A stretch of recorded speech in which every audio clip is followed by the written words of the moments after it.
Blended Kingdom Teens is all about the real-life struggles of living with divorced parents. We give you honest conversation and practical tools for living out your identity and purpose as we chase after God together.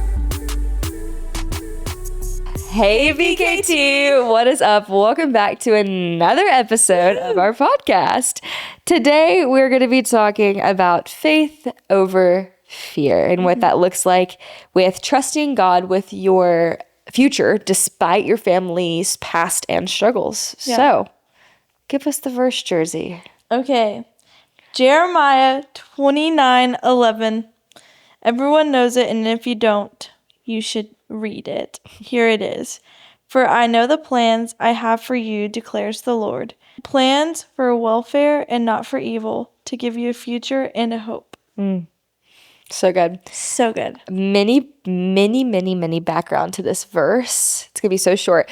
What I think that so many people forget about this verse is that basically the prophet Jeremiah is talking to these people and the Lord's speaking through him, saying this, but these people have been oppressed for years. So these people have been in this very hard situation.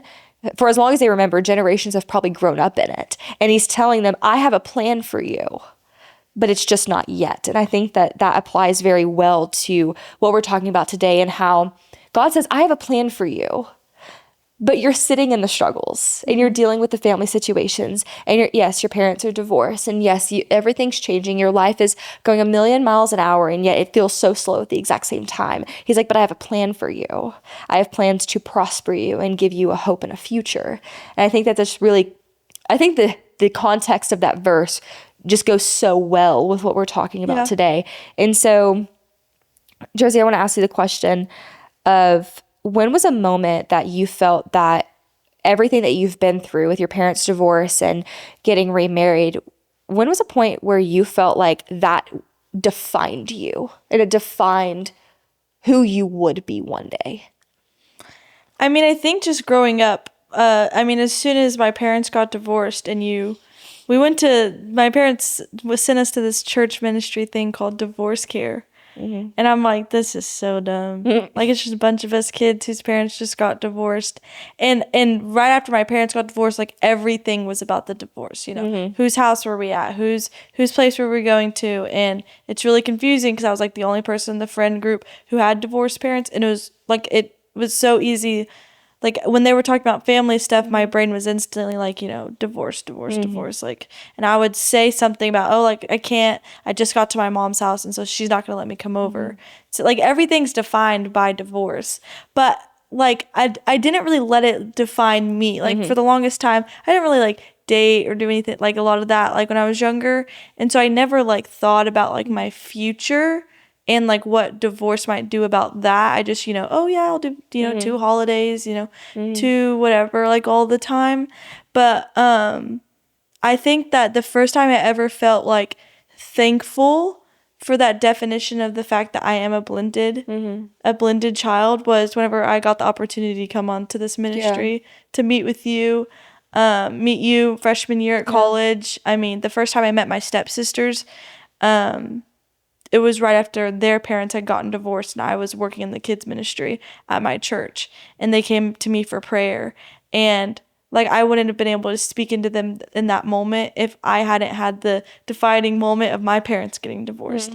And so I think it's really easy to let it define you in a negative way, but like we've talked in past episodes, like, attitude and perspective matters. And I think that flipping that through God's lens is ultimately, it's the best outcome, and it's the outcome that glorifies him over glorifying the brokenness of this world and just reality.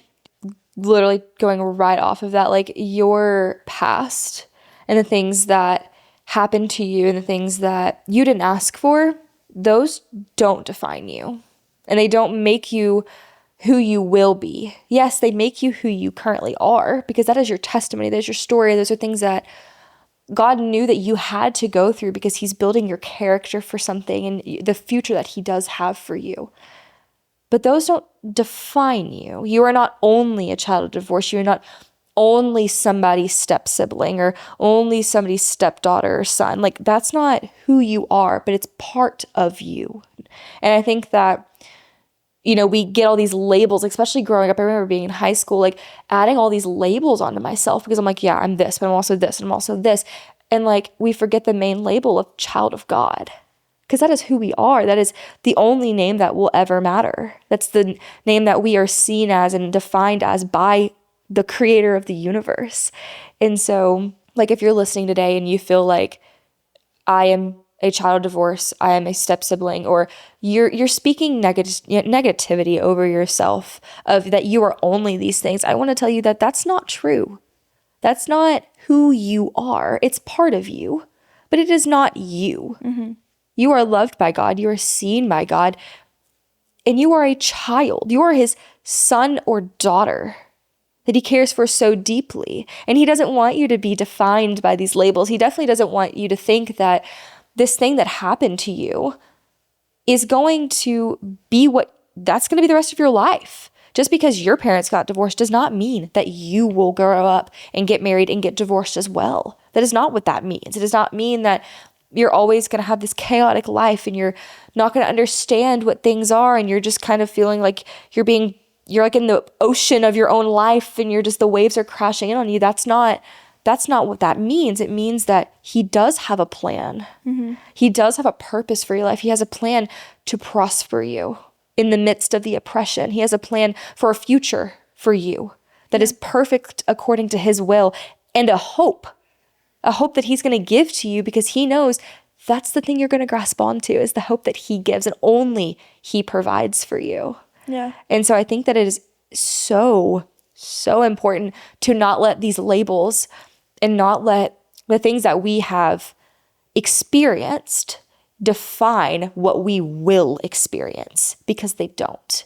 Mm-hmm. Because it starts, and I think we talked about this, either a conversation just between you and I, or maybe it was in a previous podcast, but like, your future is not defined by the past you, because there is a current you who can change the narrative. And you can decide, this is no longer who I am. I am no longer going to be somebody who is bound by these labels and by these chains and this bondage that I've found myself in based on what I have experienced in my life. But instead, I'm going to choose to believe that God has a better plan for my life, to believe that, yes, this happened to me, and I'm going to use it. God takes what the enemy planned for evil and turns it into good. That's what he has for us too, and we can choose that. I think that there's power in that, and I think that that shows the love and the mightiness and the vastness of God when one of his children says, you know what, everything in my life should go downhill based on what I've experienced, but instead I'm going up because I know who's there.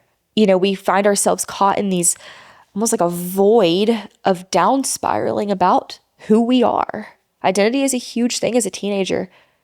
We can't let a label that has been put on us by the things of this world define who we are in God's kingdom, because it's not true, because it's a worldly thing and not a heavenly thing. Yeah, that's good. That's my rant. Wow. That was a lot. I needed to hear that. Yeah. That was really good. I'm glad. And that's so true. And we know that's such a real place to be in. Yeah. Like, it's not like, oh, we were there at one point. No, we're living in that right now. Like, the worldly labels and the freedom that the Lord gives through that, for what he did for you on the cross, and as a daily sacrifice. Yeah. Wow. Yeah. That's so good. Hey, and we're so glad that you listened to this episode. I don't know. That I was not planning. I didn't plan that. That's the Lord. God is good. And maybe you needed to hear that just like I just needed to hear that. Yeah. And so pray about it.